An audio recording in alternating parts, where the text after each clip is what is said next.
I love Jesus. Oh, how I love Jesus. 지난 시간에 하나님이 아브라함을 불렀던 장면을 저희가 말씀을 드렸습니다. 하나님은 전 인류를 구원하고 축복하기 위해서 이 아브라함이란 한 사람을 먼저 택했습니다. 그리고는 그에게 아비집을 떠나가라고 말씀을 했습니다. 그런데 아브라함이 하나님의 말씀을 듣고 떠나긴 떠났지만은, 그러나 떠날 때 자기 아비나 조카나 다 친척들을 데리고 이렇게 떠난 것을 볼 수가 있습니다. 그것뿐만 아니고 하란이라는 곳에 가서 장사가 잘 돼가지고 15년간이나 거기서 미적 하다가 결국 자기 아버지가 죽고 나서 겨우 발걸음을 떼어서 이 가나안 땅으로 들어갔습니다.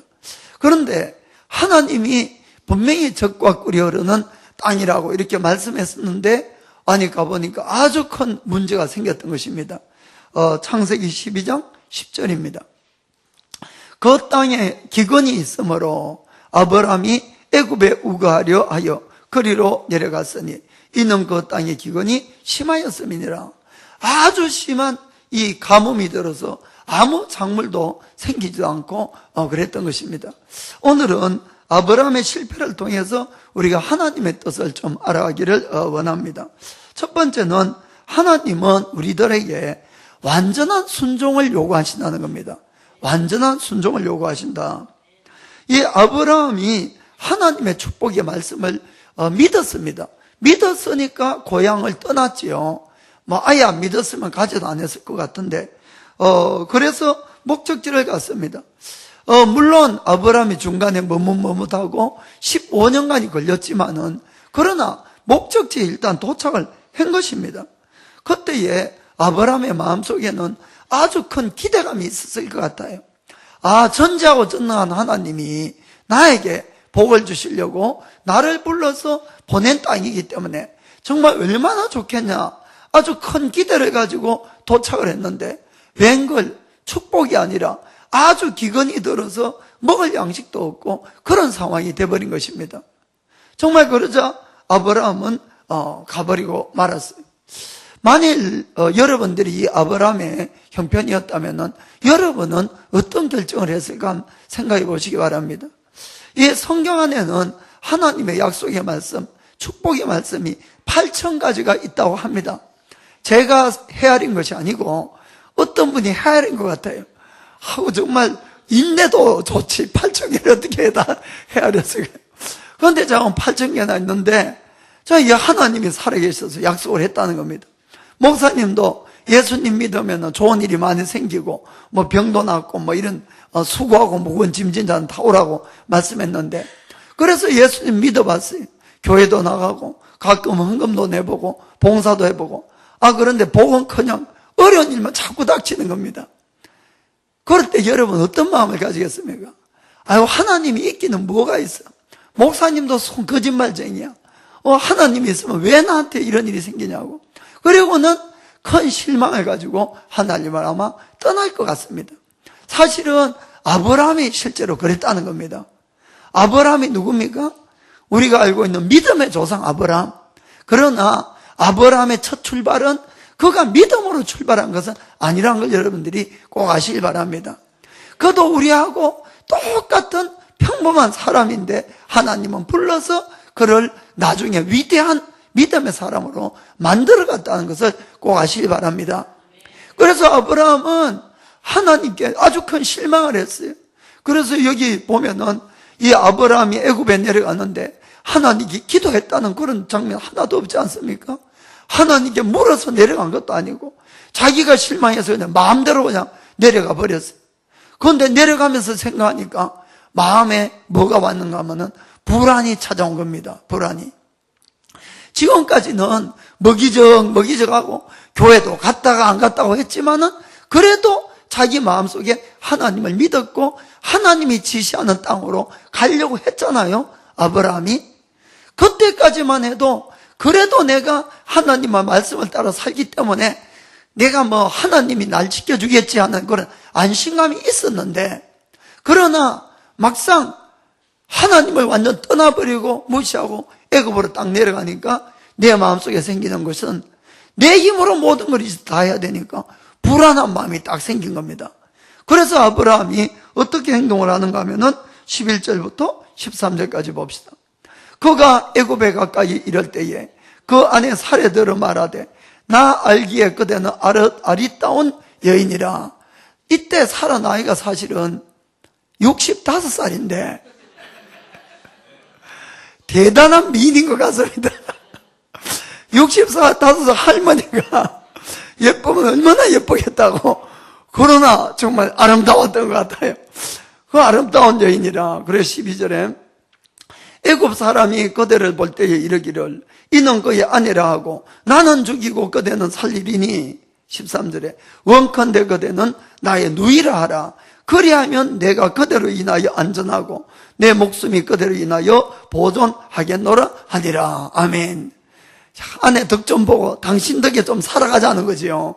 그래서 우리 이제 부부가 아니고 남매로 하자고 이렇게 이야기를 했습니다. 참 어떻게 보면은 남자로서 참이 꼴값 들고 있는 이야기고, 아니 남편으로서 이 체면이 완전히 말이 아닌 그런 건데, 아무튼 간에 이제 사라한테 그렇게 부탁을 하는 겁니다. 그러자 어떤 일이 생긴다고 하면은 이 아브라함의 지금까지 한번 생각해 보세요. 더 젊었을 때도 데리고 다녔잖아요, 외국까지. 그런데도 그때는 괜찮았어요. 그때는 그래도 하나님을 찾아간다고 하고 있을 때는. 그러나 하나님을 떠나버리니까 마음속에 먼저 오는 것이 불안이었다는 것입니다. 아니 지금까지는 뭐 아내 안 데리고 다녔습니까? 지금까지도 데려다녔지만은 하나님을 떠나니까 바로 이랬다는 것이죠. 그래서 갔는데 그 다음에 14절부터 어떤 일이 생겼는가? 아브라함이 애굽에 이르렀을 때에 애굽 사람들이 그 여인의 심히 아름다움을 보았고 바로의 대신들도 그를 보고 바로 앞에 칭찬함으로 그 여인을 바로의 궁으로 취하여 드린지라. 16절에 이에 바로가 그를 인하여 아브라함을 후대함으로 아브라함이 양과 소와 노비와 암수나기와 약대를 얻었더라. 아니 아내를 결국 빼앗겨버리고 아내 덕분에 아주 큰 부자는 됐지만은 참 남편으로서 얼마나 정말 이 창피하고 부끄러운 그런 일이 되어버린 거지요. 그때 이 사라가 이혼 안 한 것이 참 기적입니다. 지금 아마 여러분 같았으면은 막 당장 뭐 이런 남자가 있을 거고, 막 완전 헤어졌을 건데 그래도 참 안 헤어졌으니까 이삭이 나고 성경이 계속 됐지요. 정말 이 아브라함이 그런 아주 엄청난 실수가 된 것입니다. 왜 이런 일이 일어났는가 한번 생각해 보겠습니다. 이것은 사실 아브라함의 불순종 때문이었다는 것을 여러분들이 꼭 기억을 하시기 바랍니다. 아브라함은 하나님께 순종은 했습니다. 그러나 아브라함의 이 순종은 앞으로도 계속 좀 그런 일이 나옵니다만은 언제나 100%의 순종이 아닌 거예요. 꼭 2%가 모자란 겁니다. 꼭. 그런 순종을 이렇게 해오는 것입니다. 창세기 12장 1절에 보면은 하나님이 아브라함에게 이야기하기를 너의 본토, 친척, 아비의 집을 떠나라 이렇게 말씀을 했습니다. 그런데 그의 이 본토는 떠났습니다. 본토는. 그러나 친척과 아비의 집은 떠나지 않았던 것이에요. 그것이 아버지 테라를 데리고 마다 조카 롯을 데리고 이렇게 같이 떠난 것입니다. 다 친척들을 데리고. 그리고는 또 하란이라는 곳에 가서도 바로 그가 순종해서 가나안을 간 것이 아니고 중간에 또 장사가 잘 되니까 거기서 15년간이나 미적미적 하다가 그리고 교육 아버지가 죽으니까 그때서 가나안 땅으로 이렇게 내려갔다 이런 이야기입니다. 결국 그 불순종들은 우리가 생각할 때 정말 아브라함이 처음 떠난 건 대단하겠지만은 그러나 불순종이라는 면을 보면은 우리나 아브라함이나 믿음에 별 차이가 없었다는 것을 우리가 알 수가 있는 것입니다. 그래서 그 불순종이 가져온 결과가 첫째는 그 땅의 기근이었다는 것입니다. 만약에 아브라함이 15년 전에 그 땅에 갔었더라면은, 하나님이 지시했을 때 갔었더라면은 그 땅은 풍년이었을 수도 있었다는 것입니다. 아멘. 우리는 하나님의 때에 움직이셔야 됩니다. 하나님은 은혜를 베풀 때가 있는 것이에요. 그 때를 놓쳐버리면은 그 다음에 우리에게 아주 어려운 일들이 닥칠 수도 있다는 것입니다.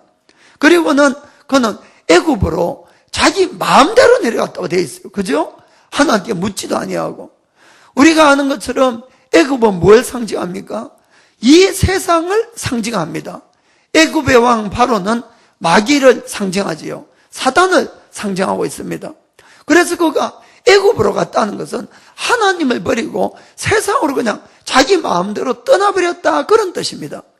그러자 그 결과는 좋은 일이 생긴 것이 아니라 아내를 빼앗기는 비극이 생기고, 그 다음 그 13장에 보면은 결국은 자기가 데려갔던 이 조카로다고 재산 문제 때문에 싸워서 결국은 헤어지는 그런 불행한 또 일들이 생기고 말았다는 것입니다. 우리가 아브라함도 자기 나름대로 하나님께 할 말은 많았을 것 같아요. 왜냐하면은 하나님, 그래도 내가 이 나이에 하나님 말씀 듣고 내가 그래도 고향 떠난 것 아닙니까? 15년 걸렸다 할지라도 내가 그래도 순종해서 가나안까지 갔지 않습니까? 그리고 하나님, 조카 롯을 한번 생각해 보세요. 그가 어릴 때 아버지 잃고 이 하나밖에 없는 그 조카를 그냥 내버려두고 내가 어떻게 가겠습니까? 인간의 도리로 내가 조카를 데리고 가는 것이 마땅하지 않습니까? 얼마든지 하나님 앞에 말할 수 있는 것은 많이 있었을 것 같습니다. 인간적으로 저도 그 모든 것을 동의합니다. 그러나 하나님이 원하는 것은 우리의 99%의 순종이 아니라 100%의 순종이라는 것을 늘 기억하기를 주의 이름으로 축복합니다. 우리도 신앙생활 하다 보면은 하나님께 할 말이 많지요, 할 말이. 하나님, 100% 말이 됩니까, 말이? 99% 순종하는 것도 막 뼈가 빠집니다. 정말 99% 순종한 사람이 얼마나 힘듭니까? 얼마나 어렵습니까? 하나님 말씀을. 그런데 아니 100% 말이 됩니까, 말이? 하나님도 우리가 99% 순종하려는 이 마음과 이 수고를 잘 알지 않습니까? 이런 말을 하고 싶을 때가 있어요. 그러나 하나님은 뭘 원합니까? 99가 아니고 100%를 원한다는 것입니다. 여기에는 큰 이유가 있습니다. 99%의 순종이 잘못됐다는 뜻이 아니고 1%의 불순종이 잘못됐다는 것입니다. 이 1%라도 불순종을 시작하게 하면은 우리는 나중에는 그 1% 때문에 100%의 불순종이 되어간다는 사실을 꼭 깨닫기를 주의 이름으로 축복합니다. 그래서 하나님이 우리에게 원하는 것은 1%의 불순종도 1%의 죄도 그 안에 섞여서는 안 된다는 것입니다. 그래서 100%를 요구하는 것이지 몰라서 그런 것이 아니라는 것을 꼭 깨닫기를 바랍니다. 그래서 우리가 구약 성경을 읽으면 이해가 잘 안 되는 부분들이 좀 있습니다. 그것은 뭔가 하면은 이 이스라엘 백성들이 들어가서 점령을 하는 모든 곳들은 하나님이 완전히 다 죽이라는 것이에요. 아이들까지도. 아니 하나님은 사랑의 하나님인데 어떻게 그렇게 잔인한 말씀을 할 수가 있겠습니까? 어떻게? 원래 이스라엘 백성을 인도해 가는 곳이 가나안 땅이 아닙니까? 가나안 땅은 사람이 안 사는 곳이 아니고 7 부족이 이미 살고 있는 땅입니다. 그럼에도 불구하고 하나님은 그 땅을 들어갔을 때에 불쌍히 보지 말고 다 죽이라는 것이 다. 아니 어떻게 그런 이야기를 하십니까? 여기에는 큰 이유가 있는 것입니다. 그것은 그 땅의 사람들이 참 하나님이 아니고 다른 신들을 열심히 섬기고 있는 그런 사람들이고 그 사람들은 죄를 짓고 사는 그런 사람들이었습니다. 그래서 그들을 만약에 살려두게 되면은 그들로 하여금 우상 숭배가 또 이스라엘 백성 사이에도 퍼지게 되고 결국은 우상 숭배를 하게 되면은 모든 이스라엘 백성들도 다 망한다는 것입니다. 그래서 주님께서는 그 구약 성경의 예를 통해서 실제로는 우리의 마음에 있는 모든 죄를 다 없애버리기를 원한다는 것입니다. 우리는 때로 하나님 한 80%, 90%만 해도 힘든데 그 정도로 족하지 않습니까? 하지만은 아니라는 것이에요. 하나님은 아무리 작은 죄라도 죄가 불순종이 우리 속에 있으면은 또 그것이 우리를 큰 죄악 속으로, 큰 불순종으로 끌고 간다는 것입니다. 그래서 주님은 모든 걸 다 잘라버리라고 말씀을 하시는 것입니다. 아멘. 한번 보겠습니다. 신명기 7장 16절입니다. 너희 하나님 여호와께서 너에게 붙이신 모든 민족을 너의 눈이 긍휼히 보지 말고 진멸하고 그 신을 섬기지 말라. 그것이 너에게 올무가 되리라. 결국 올무가 된다는 것입니다. 결국은 멸망의 길을 가게 된다고 주님은 우리에게 경고를 하시는 것입니다. 우리가 유월절이란 것이죠. 유월절. 유월절 때에 예수님이 우리의 죄를 위해서 십자가에서 죽어주십니다. 그렇죠? 유월절 때.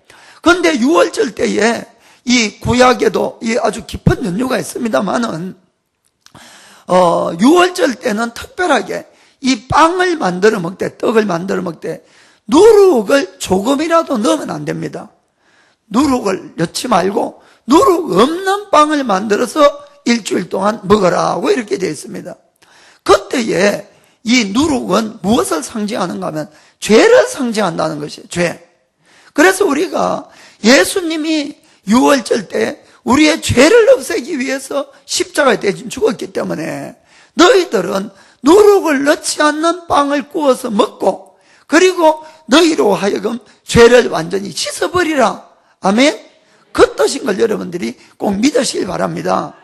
그래서 우리가 그 성경 구절을 좀 보겠습니다. 고린도전서 5장 6절 7절에 있습니다. 너희의 자랑하는 것이 옳지 아니하도다. 적은 누룩, 적은 죄가 온 덩어리에 퍼지는 것을 알지 못하느냐. 아무리 누룩이 적어도 이 온 덩어리에 다 퍼지게 되어 있다는 것입니다. 7절에 너희는 누룩 없는 자인데, 예수님으로 말미암은 죄가 없는 자인데 새 덩어리가 되기 위하여 묵은 누룩을 내어버리라. 우리의 유월절 양 곧 그리스도께서 희생이 되셨느니라. 아멘. 그래서 주님은 우리가 99%의 순종이 아니고 99% 그냥 말씀을 순종하는 것이 아니고 온전한 100%를 원한다는 것을 꼭 기억하시길 바랍니다. 아무리 적은 누룩이라도 그 누룩이 내 속에 섞여 있으면은 온 덩어리에 퍼지는 것처럼 아무리 작은 죄도 내 속에 그냥 놔두면은 그 죄가 결국 우리를 멸망의 길로 간다는 것을 말씀하고 있는 것입니다. 우리가 그렇기 때문에 하나님 앞에 99%에 순종한다는 것은 정말로 힘든 일이고 아주 좋은 일이지만은 그러나 주님은 100%를 요구하십니다. 왜냐하면 문제는 1%의 불순종이 문제라는 것입니다. 99%의 순종이 아니고 1%의 불순종이 결국은 우리로 하여금 하나님 앞에 다시 죄를 짓고 100%의 불순종으로 끌고 갈 수 있다고 경고를 하는 것입니다. 그래서 아브라함은 어떤 의미에서는 큰 결단을 하고 고향을 떠났지만은 결국 자기 속에 있는 불순종 때문에 그가 가나안 땅에 갔을 때는 그를 기다린 것은 축복이 아니라 기근과 또 아내를 빼앗기는 것과 이런 등등의 그런 불행을 겪었다는 것을 꼭 깨닫기를 주님은 축복합니다. 그래서 여러분 중에는 내가 왜 신앙생활을 이렇게 열심히 하는데 왜 풀리는 것이 없느냐, 자꾸 이렇게 생각하시는 분들 마음에 한번 꼭 생각해 보시기 바랍니다. 내 속에 1%의 불순종이 있는가를 보셔야 됩니다. 내가 지금 하고 있는 99%의 순종보다도 1%의 불순종이 더 무섭다는 걸 아셔야 됩니다. 하나님은 그것을 지적하시고 그걸 회개하고 그것을 빼버리기 위해서 우리에게 지금 요구하고 있다는 걸 아시기를 주의 이름으로 축복합니다. 이 1%의 불순종이 얼마나 무서운 결과를 가져오느냐 하는 것은 사울 왕을 보면 잘 알 수가 있습니다. 사울 왕. 이스라엘의 초대 왕인 사울은 그는 왕이 되기 전에는 정말 신실한 사람이었습니다. 겸손한 사람이고 하나님을 정말 두려워하는 그런 사람이었어요. 그가 왕으로 뽑혔을 때도 그는 이 행구 뒤에, 짐 뒤에 숨어서 그가 나오지 못할 정도로 겸손하고 부끄러움을 타는 이런 사람이었습니다. 그가 왕이 되었을 때 그는 하나님 앞에 처음에는 순종을 잘했습니다. 그런데 어느 날부터 불순종을 하는데 큰 불순종이 절대로 아니었습니다, 여러분. 아주 작은 불순종을 하기 시작하는 것이요. 아주 작은 불순종을. 그러나 이것이 점점 쌓이고 쌓이니까 나중에는 어떻게 하는 줄 압니까? 여호와의 제사장 85명을 눈 하나 깜짝하지 아니하고 다 죽여버리는 거예요. 하나님이 임명한 제사장들을, 여러분, 하나님을 완전히 무시하는 그런 삶을 살아가는 것입니다. 그것뿐만 아니라 죄도 없는 다윗을 죽이려고 평생을 다윗만 쫓아다니다가 그리고 전쟁터에 가서 죽고 마는 것 아닙니까? 여러분, 이 모든 것들이 처음부터 그가 다윗을 죽이려고 그러고 하나님의 제사장을 죽일 수 있는 그런 사람은 절대로 아니었다는 겁니다, 여러분. 그것이 아니라 그의 속에 들어온 1%의 불순종이 결국은 그로 하여금 그렇게 큰 죄를 눈 하나 깜짝하지 않고 짓게 만들도록 만들었다는 사실을 꼭 기억하시길 바랍니다. 그래서 하나님은 축복을 주시기를 아까워해서가 아니고 내 속에 있는 1% 이것을 끄집어내려고 한다는 걸 아시길 바랍니다. 더 온전케 만들기를 주님은 우리에게 원한다는 걸 알기를 주님은 축복합니다. 여러분, 원수마귀는 우리가 이 신앙생활하는데 얼마나 방해를 하는지 모릅니다. 얼마나. 여러분들이 교회 조금 나갔다고, 기도 조금 했다고 원수마귀를 이기고 승리하고 응답 얻고 절대로 그렇지 않습니다. 마귀는 끝까지 우리를 방해하고 뒷다리 잡고 물고 늘어지고 이렇게 한다는 것을 여러분이 꼭 아시길 바랍니다. 아까 말씀했던 것처럼 이 세상은 애굽은 이 세상에 비유하고 이 애굽의 왕인 바로는 세상 마귀에 비유할 수가 있지요. 이스라엘 백성이 원래 430년간 이 애굽에서 종노릇을 했습니다. 그것은 바로 우리가 이 세상에서 예수님을 알지 못하고 살아가는 그런 모습이라고 할 수 있습니다. 그런데 그곳에서 이제 하나님은 이 모세를 통해서 이 이스라엘 백성을 인도해내는데 이 바로에게 가서 우리가 하나님을 섬길 거니까 우리를 보내달라니까 어림도 없는 소리죠. 어림도. 절대로 안 보내본다고, 절대로. 그러자 하나님은 모세를 통해서 이 애굽 땅에다 막 재앙을 내리기 시작합니다. 재앙을 내리지만은 좀처럼 이 바로가 이스라엘 백성을 놓아주지 않는 걸 볼 수가 있습니다. 그래서 우리가 그 장면을 하나하나 봅시다. 제일 먼저 내린 재앙이 피의 재앙이지요. 그 다음에 개구리 재앙, 그 다음에 이의 재앙, 그 다음 파리의 재앙, 이런 것들이 막 쏟아지니까 겨우 이 바로가 허가를 합니다. 어떻게 허가하느냐? 출애굽기 8장 25절 보겠습니다. 바로가 모세와 아론을 불러 이르되 너희는 가서 이 땅에서 너희 하나님께 희생을 드리라. 자, 너희는 이 땅에서, 그러니까 세상 애굽 안에서 이 모세가 요구하는 것은 애굽을 떠나서 광야로 가서 이 하나님께 제사를 드려야 된다 이렇게 했는데, 야야 그러지 말고 너희는 그냥 애굽 땅에 있으면서 그럼 제사 드리면 될 거 아니냐 이렇게 이야기했다는 것입니다. 이것이 무슨 말인가 하면은, 그래 네가 좀 예수 믿고 싶으면은 뭐 교회까지 갈 거 뭐 있냐, 예수 믿는 거 똑같은데 어디서 믿어도 그냥 집에서 믿어라. 집에서 그냥 여기서 믿어라. 인터넷이나 보고 믿어라. 막 이런 이야기입니다. 이해가 되십니까? 그러자 이 모세가 절대로 그렇게 할 수 없다 그랬어요. 우리가 가야 된다고 했습니다. 그러자 이 28절에 바로가 뭐라고 하는가 하면은, 바로가 가로되 내가 너희를 보내리니 너희가 너희 하나님 여호와께 광야에서 희생을 드릴 것이나 너무 멀리는 가지 말라. 그런즉 너희는 나를 위하여 기도하라. 그래 너희가 참 교회 가고 싶으면 교회 가라. 그렇지만 절대로 교회 빠지지 말아라. 교회 빠지면 큰일 난다. 큰일. 종교는 아주 무서운 거야. 절대로 빠지면 안 돼. 멀리 가지 말라는 거예요. 절대로. 그냥 살짝 그냥 예배만 살짝 드리고 와라 이런 이야기를 했습니다. 그래서 모세가 그럴 수는 없다. 우리가 가야 된다니까 바로가 딱 거절했습니다. 그러자 하나님이 손을 더와서 또 재앙을 내립니다. 그 다음에 아주 심한 악질이 생기고 독종을 내리고 막 우박을 쏟아내고 하니까 또 바로가 항복을 합니다. 또 불렀어요. 불러서 그래 그러면 너희가 이렇게 하라고 합니다. 10장 10절 11절 보겠어요. 바로가 그들에게 이르되 내가 너희와 너희 어린 것들을 보내면 다 가야 된다 그러니까 어린 것들을 보내면은 여호와를 너희와 함께하게 함과 일반이니라. 삼갈지어다 너희 경영이 악하니라. 11절에 그는 불가하니 너희 남정만 가서 여호와를 섬기라. 이것이 너희의 구하는 바니라. 이에 그들이 바로 앞에서 쫓겨나니라.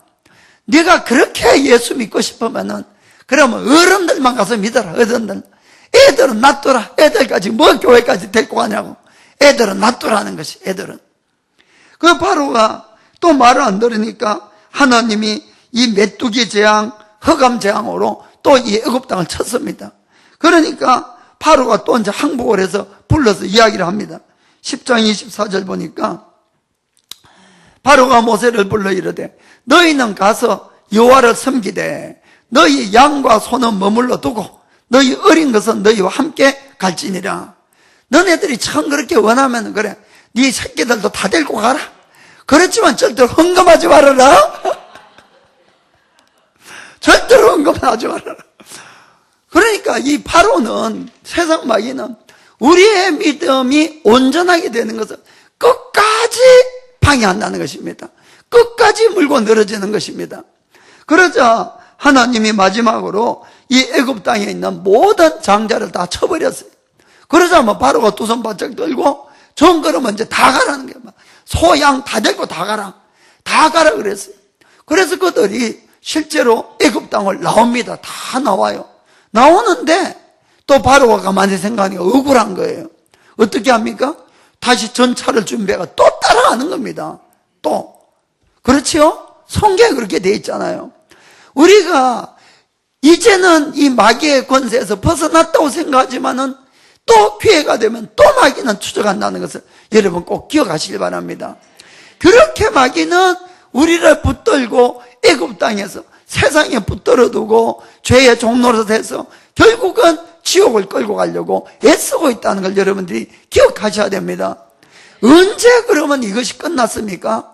결국은 애굽 땅을 완전히 떠나서 홍해 바다를 건넜을 때에 바로의 영향에서 끝났다는 것입니다. 아멘. 여러분들이 세상에서 완전히 끊어져야 됩니다. 아멘. 내 마음에 내가 미련이 늘 세상에 남아있는 한은 절대로 여러분들이 바로를 이길 수 없는 것이에요. 그리고는 바로가 왜 이렇게 악착같이 우리를 뒷다리를 잡습니까? 이렇게 하면 우리도 힘들잖아요. 힘드니까 이 신앙을 온전히 100% 가지기보다는 중간에서 타협하고 맙니다. 그만 적당한 선에서 그만 머물기를 원합니다. 더 위로 올라가려고 하지 않지요. 그러나 여러분 조심하시길 바랍니다. 절대로 우리가 신앙에는 중간에 떠 있는 것이 없어요. 위로 가든지 밑으로 가든지 둘 중에 하나라는 걸 아시길 바랍니다. 절대로 지금 내 있는 상태에서 있을 수가 없습니다. 가만히 놔두면 반드시 깔아앉게 되어 있는 것이 믿음인 것입니다. 그러면은 바로가 우리를 또 붙들어 가지고 또 우리로 하여금 영생을 잊어버리게끔 이렇게 만든다는 것을 꼭 기억하기를 주의 이름으로 축복합니다. 우리가 참 중요한 것은 우리가 신앙생활의 위기를 누구라도 당할 수가 있습니다. 아브라함처럼 불순종해서 당할 때도 있고 자건 당할 수가 있는데 그때 참 중요한 것은 절대로 당황하지 말라는 것입니다. 어떠한 어려움이 찾아온다 할지라도 당황하지 마시고 절대로 여러분이 하나님에 대한 불신앙을 가지고 하나님께 원망하거나 이렇게 하시면 안 됩니다. 그것이 아니라 오히려 전지하고 전능하신 하나님을 믿어야 됩니다.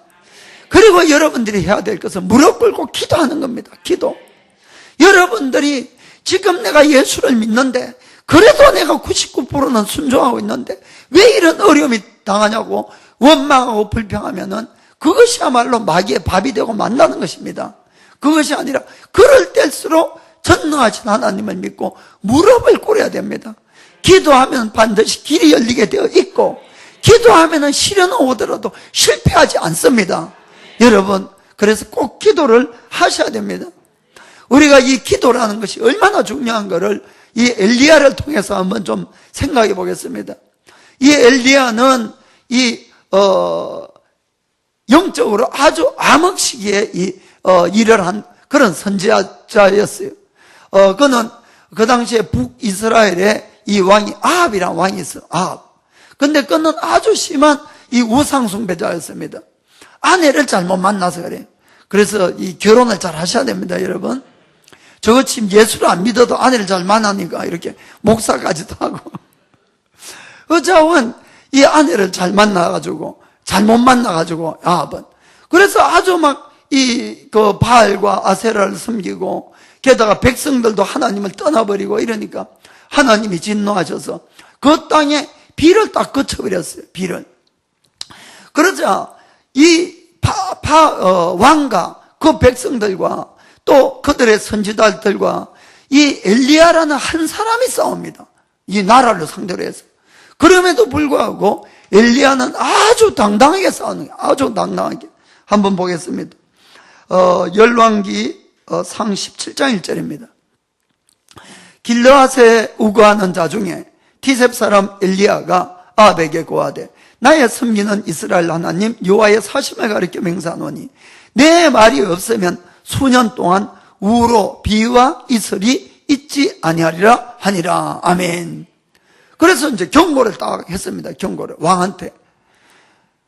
그가 이 엘리야가 한 사람임에도 불구하고 왕 앞에도 당당하고 누구 앞에도 당당하고 그것뿐만 아니라 나중에는 이 바알과 아세라 선지자 850명과 엘리야가 혼자 싸움을 합니다. 그럼에도 불구하고 그가 기도해서 하늘에서 불을 내리고 이 850명을 다 죽여버립니다. 그렇지요? 다 죽여버려. 그렇게 용감무쌍하게 싸운 사람이 어느 날 갑자기 낙심을 해서 하나님, 나는 이제 족하니 날 좀 죽여달라고 이렇게 이야기하는 장면이 나오는 것입니다. 그러면은 이 똑같은 사람인 엘리야가 어떤 때는 용감했고 어떤 때는 그가 이 완전히 낙담을 하는 사람이 됐는지를 좀 보겠습니다. 이 엘리야는 언제나 자기 마음대로 행동하지 않았습니다. 항상 기도하고 하나님의 말씀이 임하면은 움직였던 사람입니다. 2절 보겠습니다. 2절에 여호와의 말씀이 엘리야에게 임하여 가라사대. 그래서 엘리야가 듣고 행동을 합니다. 듣고. 그 다음 8절에도 보니까 8절에도 여호와의 말씀이 엘리야에게 임하여 가라사대. 아멘. 이때도 다른 사건이 생겼을 때 기도해서 듣고 순종을 하는 겁니다. 18장 1절에도 보니까 이 중간에 여러 날이 지나서 여호와의 말씀이 엘리야에게 임하여 가라사대. 아멘. 그렇지요. 항상 그는 하나님의 말씀을 듣고 왕 앞에 가라 그러면 왕 앞에 가고, 너가 바알 선지자와 싸우라 그러면 바알 선지자와 싸우고, 어디로 가라 그러면 어디로 가고, 항상 그렇게 했던 것입니다. 그런데 그가 놀랍게도 19장 4절에 보면은 이런 엘리야의 모습이 있습니다. 스스로 엘리야입니다. 광야로 들어가 하룻길쯤 행하고 한 로뎀나무 아래 앉아서 죽기를 구하여 가로되 여호와여 넉넉하오니 지금 내 생명을 취하옵소서. 나는 내 열조보다 낫지 못하나이다 하고, 하나님 날 좀 죽여달라는 겁니다. 너무너무 낙심이 돼가지고 날 좀 죽여달라고. 똑같은 사람이 왜 이렇게 용감할 때가 있고 왜 이렇게 낙심할 때가 있는가? 아까 용감할 때는 기도할 때였습니다. 늘 기도하고 하나님과 함께하고 말씀 따라 움직일 때는 그는 용감무쌍했습니다. 그러나 이때는 왜 그렇게 됐는가 하면은 2절부터 보겠습니다. 2절 3절. 이세벨은 아합 왕의 이 아내입니다. 아내. 그래 아내를 잘 봐야 되는데 이 시대를 좀 조심하시기 바랍니다. 이세벨이 사자를 엘리야에게 보내어 가로되 내가 내일 이맘때에는 정녕 내 생명으로 저 사람들 중 한 사람의 생명 같게 하리라. 아니하면 신들이 내게 벌이에 벌을 내림이 마땅하니라 한지라. 이 이세벨이 아주 독을 품고 그냥 엘리야를 죽이겠다고 이렇게 사람을 보냈던 것입니다.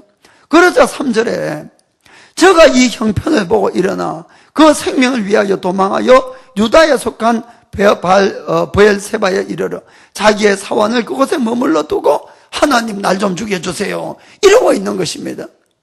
지금 엘리야는 뭘 보고 있습니까? 저가 이 형편을 바라보고 이렇게 되어 있습니다. 형편을 보고. 여러분, 형편 보면 형편 없어지는 거 아시기 바랍니다. 형편을 보면 안 되고 누굴 봐야 됩니까? 하나님을 봐야 되는데 지금까지는 하나님을 잘 보고 달려왔어요. 잘 달려왔어요. 그런데 갑자기 여인의 한마디에 그만 이 형편을 바라보니까 형편없는 사람이 되어버렸다는 것입니다. 이해가 되십니까?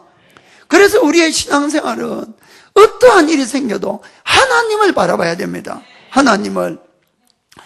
아브라함이 그가 가나안 땅에 들어왔을 때 그가 그 땅이 기근이었어요. 아주 형편이 좋지 못했어요. 그러나 그때 만약에 아브라함이 기도했다면 상황이 달라졌을 것입니다. 그렇지 않습니까? 그가 기도하지 아니하고 하나님께 오히려 실망해가지고 자기 마음대로 애굽 땅으로 확 내려가 버리니까 결국 그곳에서 자기 아내를 빼앗기는 아주 그런 치욕스러운 일을 당하고 말았다는 것을 꼭 기억하기를 주의 이름으로 축복합니다. 옆에 분 보고 1%의 불순종이 안 되는 겁니다. 1%의 불순종이 안 되는 겁니다. 아멘. 두 번째는 인간적인 방법을 버려야 됩니다. 인간적인 방법을 버려라. 인간적인 방법을 버려라. 하나님은 아브라함에게 자녀를 주겠다고 약속을 했습니다. 사실은 어떤 면에서 그 약속을 받은 것이 60살 때쯤 됐으니까 아브라함이 그가 85살 때까지, 그러면 그건 25년이 지나도 사실은 사라에게 아내가 없었던 것입니다. 그때 아브라함 나이가 85이고 아내 나이가 75이었습니다. 그런 나이가 되어버렸을 때에 사실 아브라함이 창세기 15장을 읽어보면은 이제 아들 낳는 걸 완전히 포기했습니다. 포기. 그래서 자기 집에서 난 종을 자기 상속자로 삼으려고 이렇게 하고 있었어요. 그러니까 하나님이 아니 25년간이나 자식도 주지 않고 뭐 그런 마음이 들었습니다.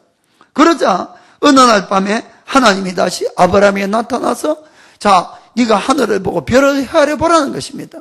네가 그 별을 헤아릴 수 있느냐? 아, 저걸 어떻게 다 헤아립니까? 내가 너의 자손을 저렇게 별과 같이 많게 해주겠다. 아멘. 그래서 또 아브라함이 믿었습니다. 그걸 믿었는데, 그리고 나서 이 사라도 그걸 들었는지 모르겠지만은 사라가 남편에게 되게 미안한 마음이 들었던 것 같아요. 아니, 결혼을 해서 더 어렸을 때 결혼했겠죠. 몇 수십 년이 지났는데 자녀를 못 낳으니까. 그래서 사라가 자기가 이제 제안을 하나 합니다.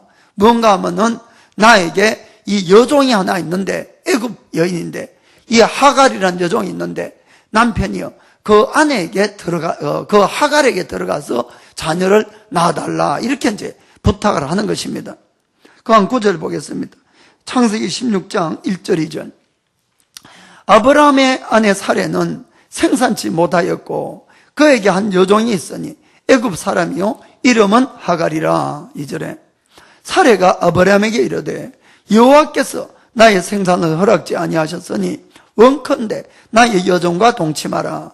내가 혹 그로 말미암아 자녀를 얻을까 하노라 하매 아브라함이 사레의 말을 들으니라. 아멘. 정상적인 남편 같으면은 아브라함이 한 두세 번은 거절했겠지요. 근데 아무리 읽어봐도 거절했다는 이야기가 없어. 참, 그 사례가 참 저는 위대하다고 생각합니다. 저런 남편하고 안 해가지고. 아브라함도 우리가 지금은 믿음의 조상이지만은 그의 첫 출발은 우리와 똑같이 조금도 다름이 없는 그런 사람이었다는 것을 꼭 기억하시기 바랍니다. 그리고는 아브라함은 혹시 이렇게 생각했을 수도 있어요. 내가 이 여인과 이렇게 오랫동안 있어도 자녀가 없으니까 사라의 말대로 아마 하나님은 이 방법을 통해서 우리에게 자식을 주려는 것 아닌가, 이러고 혹시나 들어갔을 수도 있다, 이런 이야기입니다. 사랑하는 성도 여러분, 그러나 절대로 속아서는 안 될 것이 하나 있는데, 하나님께서 약속하신 것은 하나님께서 반드시 이루어 주십니다, 여러분. 우리가 신앙생활 하다가 착각하는 것이 하나가 있어요. 내가 마치 하나님을 뭔가 좀 도와드려야 되는 것처럼 생각하는데 절대로 그런 거 없습니다, 여러분. 하나님은 절대로 부족하신 분이 아니에요, 여러분. 절대로 하나님은 못할 수 있는 것이 없는 분이 아니라는 걸 아셔야 됩니다. 그래서 우리가 신앙생활 하다가 자꾸 착각을 해서 정말 내가 무언가를 하지 않으면은 하나님이 이 일을 못할까 하는데 천만의 말씀입니다. 여러분들이 그러시면 안 되는 것이에요. 그것뿐만 아니고 하나님께서 약속했는데 기도하다 보면은 좀처럼 이것이 잘 안 이루어지니까 그때부터 이 생각 저 생각하기 시작합니다. 그리고는 자기 생각대로 혹시 이 방법인지 모르겠어. 그러고 덜컹 그 일을 해버리는 거예요. 덜컹. 절대로 여러분 그러시면 안 되는 것이에요. 그것이 아니라 끝까지 하나님을 기다리셔야 됩니다. 혹시 여러분들께서 그런 생각이 왔을 때는 반드시 여러분의 리더나 목사님들하고 상의를 하셔야 됩니다. 내가 이런 문제를 놓고 기도하는데 이런 생각들이 오는데 이것이 정말 하나님의 방법일까요? 이렇게 묻고 행동을 해야 되지. 그냥 내 생각에 하나님의 응답이 늦어지니까 안 오니까 막 머리로 굴리기 시작합니다. 굴리로. 그리고는 이거 같아. 그리고는 그냥 덜컹 붙들었는데 여러분 그렇게 되면은 문제가 해결되는 것이 아니고 나중에 그것 때문에 일만 자꾸 복잡해지는 겁니다. 더 힘들어지는 것이에요. 그래서 우리가 하나님의 일은 하나님의 방법으로 이루어가야 되는 것이지 그래야만이 하나님께만 영광을 돌릴 수가 있다는 것입니다. 그렇지 않고 이것저것 생각해서 하면 결국은 내 방법이고 내 머리지 내 지혜지 그렇잖아요. 하나님은 그분이 영광을 받기를 원한다는 것을 깨달으시길 바랍니다. 그래서 내 방법이 아니라 끝까지 하나님의 방법을 사용하셔야 됩니다. 결국은 자식은 낳아요. 그 하가를 통해서. 바로 그때 문제는 해결됩니다만은 그러나 그 일로 말미암아 그 가정에 엄청난 불화가 오고 풍파가 그때부터 왔다는 걸 우리가 볼 수가 있습니다. 창세기 26장 4절에 아브라함이 하갈과 동침하였더니 하갈이 잉태하매 그가 자기의 잉태함을 깨닫고 그 여주인을 멸시한지라. 누가 소개했습니까? 여주인이 소개해놓고는 이제 멸시받는 그런 신세가 딱 돼버리는 거예요. 결국 인간적으로 해결을 시작해버리면 거기에서 우리가 문제가 터지기 시작하는 것입니다. 얼마나 억울합니까? 사라는. 그래서 막 아브라함에게 막 몽골을 했어요. 그러니까 네 마음대로 해라 이랬습니다. 그 6절에 보니까 아브라함이 사라에게 이르되 그대의 여종은 그대의 수중에 있으니 그대의 눈에 좋은 대로 그에게 행하라 하며 사라가 하갈을 학대하였더니 하갈이 사라 앞에서 도망하였더라. 이제 싸움이 벌어져가지고는 또 이 본처가 막 그냥 이지매를 하니까 도망가 버리는 겁니다. 그것도 도망간 걸 이제 하나님이 또 끌어다가 또 이 아브라함에가 사라라고 그러죠. 그런 이제 시간이 지났어요. 시간이 지나니까 그로부터 15년간이 또 흘렀습니다. 그러자 하나님이 이제는 정말 약속대로 아브라함과 사라의 사이에서 자녀를 주는 겁니다. 아멘. 놀라운 기적이 일어나기 시작하는 것이에요. 그런데 문제는 뭔가 하면은 이미 낳아놓은 이 이스마엘이라고 합니다. 이스마엘이 이제 문제를 일으키기 시작하는 것입니다. 그래서 이 아들을 낳았는데 이 이스마엘이 이 사라하고 난 사이에 이삭을 괴롭히기 시작하는 것이에요. 그걸 보고 사라가 마음이 고울 리가 있겠습니까? 그러니까 저 쫓아내라. 저 여종하고 그냥 자식하고. 아브라함으로 볼 때는 똑같은 자식인데 얼마나 마음이 아픕니까? 그래서 성경에도 아브라함이 이 일로 너무너무 근심했다고 성경에 적혀 있어요. 그러나 결국은 그 아들을 내보내고 마는 겁니다. 아멘. 그러나 이 불행은 거기서 끝난 것이 아니에요, 여러분. 사실은 오늘날의 이 중동전쟁이 어떤 결과냐 하면은 바로 이 이삭의 자손들과 이스마엘의 자손들의 싸움이라는 것을 여러분 아셔야 됩니다. 하나님이 지금 있는 이 유대인들, 이스라엘에 살고 있는 유대인은 바로 본체에서 난 이삭의 자녀입니다. 4,000년 전에.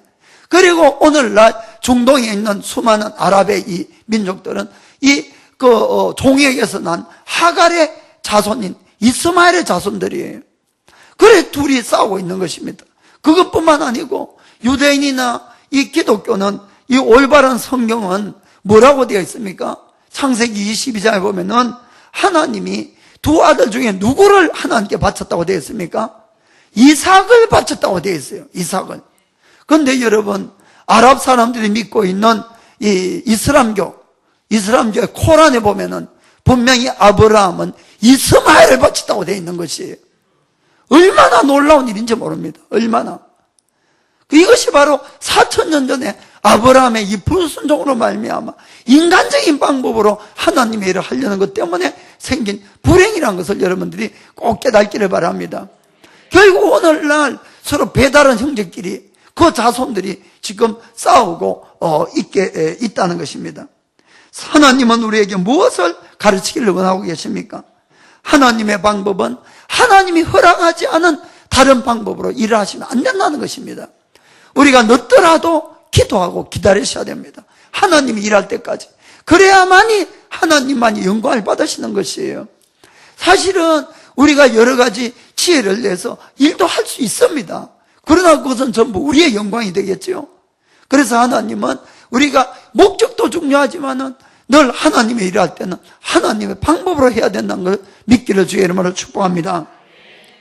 옆에 분 보고 하나님의 전지하고 전능하심을 꼭 믿읍시다. 하나님의 전지하고 전능하심을 꼭 믿읍시다. 아멘. 세 번째는 목적지까지 인내하시며 인도하시는 하나님입니다. 목적지까지 인내하시며 인도하시는 하나님. 아내를 빼앗긴 이 아브라함의 생활은 정말 매일 후회와 또 비통함과 또 그런 이 슬픔의 연속이었을 것 같습니다. 자기의 아내를 빼앗아간 상대는 이 왕이에요. 왕. 그것도 애굽의 왕. 피라밋을 만들고 한 그런 왕. 그렇기 때문에 이 자기의 연약한 힘으로는 도저히 바로에게 뭔가 대항을 해서 아내를 찾아올 수 있는 방법이 없는 겁니다. 그 아브라함은 매일같이 정말 비통함 속에서 정말로 이 굴욕 속에서 이렇게 살아갔을 것 같아요. 그런 그때에 그 아내를 구해준 것은 다름이 아닌 하나님이었다는 것입니다. 그것을 한번 보겠습니다. 창세기 12장 17절부터 20절. 여호와께서 아브라함의 아내 사로의 영고로 바로가 그 집에 큰 재앙을 내리신지라. 계속 보겠어요. 바로가 아브라함을 불러서 이르되 내가 어찌하여 나를 이렇게 대접하였느냐? 내가 어찌하여 그를 너희 아내라고 내게 고하지 아니하였느냐? 너가 어찌 그를 누이라 하여 나로 그를 취하여 아내를 삼게 하였느냐? 너희 아내가 여기 있으니 이제 데려가라 하고 바로가 사람들에게 그의 일을 명하매 그들이 그 아내와 그 모든 소유를 보내었더라. 아멘. 정말 그 굴욕 속에서 아브라함으로서는 어쩔 수 없었는데 이 모든 일이 사실 생긴 것은 하나님의 잘못이 아니었습니다. 아브라함의 불순종으로 생긴 일들이에요. 빼도 박지도 못하고 정말 그 궁지에 몰려있는 이 아브라함을 구해준 것은 하나님이었어요. 왜냐하면 하나님은 아브라함에게 계획을 가지고 있고 목적을 가지고 있기 때문에 그랬습니다. 그를 통해서 모든 인류를 구원하고 축복하려는 그런 계획이었던 것이죠. 아멘. 사실 우리의 신앙생활에도 가끔 이런 일이 우리가 있습니다. 정말로 우리가 신앙생활을 하다 보면은 내가 죄를 짓고 내가 실수하고 내가 잘못해서 아주 큰 궁지에 빠질 때가 종종 있습니다. 우리가. 그렇다고 내가 믿음이 좋은 것도 아니고 기도 열심히 하는 것도 아니고 그래서 그런 아주 절망 속에 있을 때가 있지요.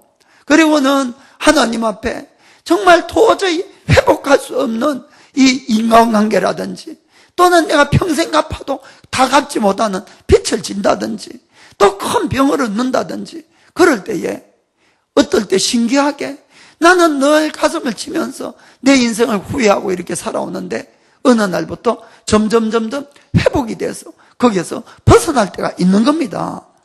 그렇다고 내가 뭐 기도 열심히 한 것도 아닌데 그것은 사실은 운이 좋아 그런 것도 아니고 우연히 그런 것이 아니고 하나님이 여러분을 사랑했기 때문에 하나님이 여러분을 구원해 주신 건 믿기를 죄령을 축복합니다.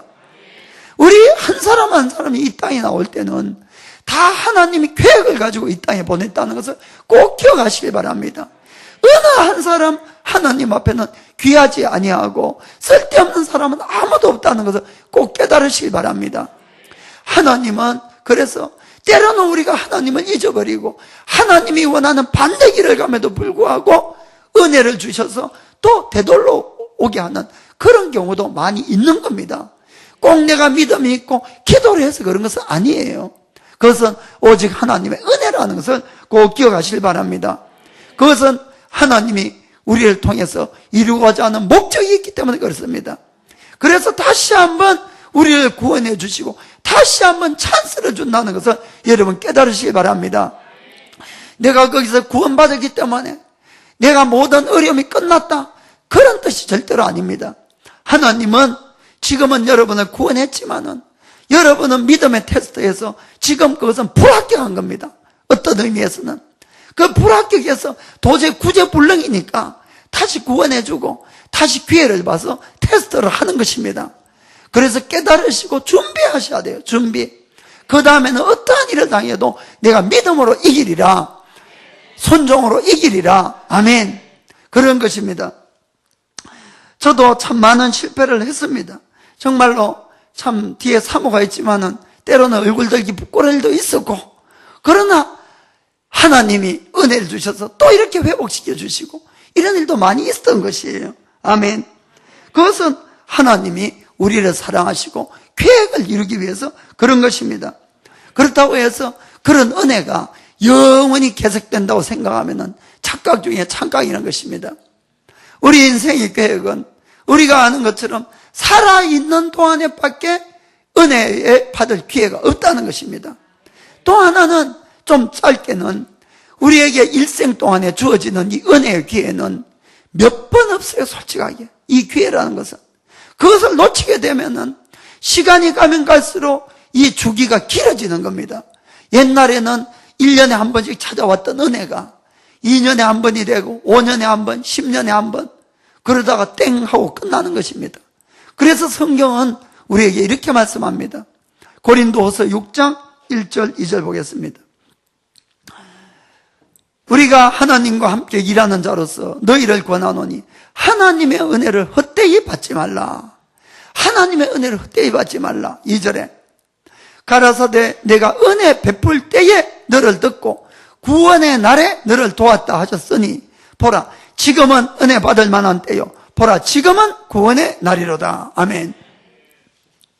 지금이 때입니다. 지금이. 여러분이 지금 이 교회에 와서 이 설교 듣는 이때가 때라는 것입니다. 이때 내가 믿음으로 받아들이고 일어서야 되지. 또 여기서 또 떠나버리면은 또 그 다음에 그 은혜가 언제 올지 모른다, 이런 이야기입니다. 사랑하는 성도 여러분, 하나님은 인류를 구원하고 축복을 하기 위해서 제일 첫 번째 선택한 사람이 아브라함이라는 사람이었습니다. 그러나 지금 우리가 아브라함을 봤듯이 그는 절대로 특별한 사람이 아니었어요. 우리하고 똑같은 믿음이 연약했고 불순종했고 흔들렸고 좀 힘든 일이 있으면 하나님 떠나버리는 그런 연약한 사람이었다는 것입니다. 저는 여기서도 참 많은 은혜를 받습니다. 하나님이 하나님의 위대한 일을 하시는데 어떤 특별한 사람을 선택해서 특별하게 훈련을 해서 특별한 일을 시킨 것이 아니고 하나님은 오히려 평범한 사람을 선택을 해서 그를 훈련시킨 다음에 위대한 일을 하셨다는 이 사실인 것입니다. 이것은 평범한 우리 모두에게 아주 큰 은혜를 주는 그런 간증이기도 한 것입니다. 그것은 우리가 아무리 평범하고 아무리 보잘것없어 보이는 나라 할지라도 내가 하나님을 올바로 믿기 시작하면은 하나님이 나의 모든 것이 되시고 우리는 위대한 일을 할 수 있는 사람으로 변화가 된다는 것 사실입니다. 그래서 성경은 분명히 우리에게 이렇게 간증하고 있습니다. 고린도전서 1장 26절부터 보겠습니다. 형제들아 너희를 부르심을 보라. 이 뜻은 지금 예수님을 믿는 너희들을 보라, 이런 이야기입니다. 예수 믿는 너희들. 육체를 따라 지혜 있는 자가 많지 아니하며 능한 자가 많지 아니하며 문벌 좋은 자가 많지 아니하도다. 한마디로 예수 믿는 사람 중에 아주 똑똑하고 학벌 높고 또 능력이 많고 또 아주 돈 많고 가문 좋은 그런 사람 별로 없다, 이런 이야기입니다. 막 우리 교회도 그런 모양 같아요. 이런 분들 계시면 용서하시고. 왜 하나님은 예수를 믿는 사람 중에 그런 특출한 사람이 없느냐. 27절에 그러나 하나님께서 세상에 미련한 것들을 택하사 지혜 있는 자들을 부끄럽게 하려 하시고 세상에 약한 것들을 택하사 강한 것들을 부끄럽게 하려 하시며 하나님께서 세상에 천한 것들과 멸시받는 것들과 없는 것들을 택하사 있는 것들을 폐하려 하시나니 이는 아무 육체라도 하나님 앞에서 자랑하지 못하게 하려 하심이라. 아멘. 어떤 육체도 하나님 앞에 자랑하지 못하도록, 오히려 하나님은 우리같이 낮고 부족하고 천하고 모자라는 이런 사람을 택한다는 걸 믿으시기 바랍니다. 그러면은 우리가 어떻게 위대한 사람이 될 수 있습니까? 30절입니다. 30절.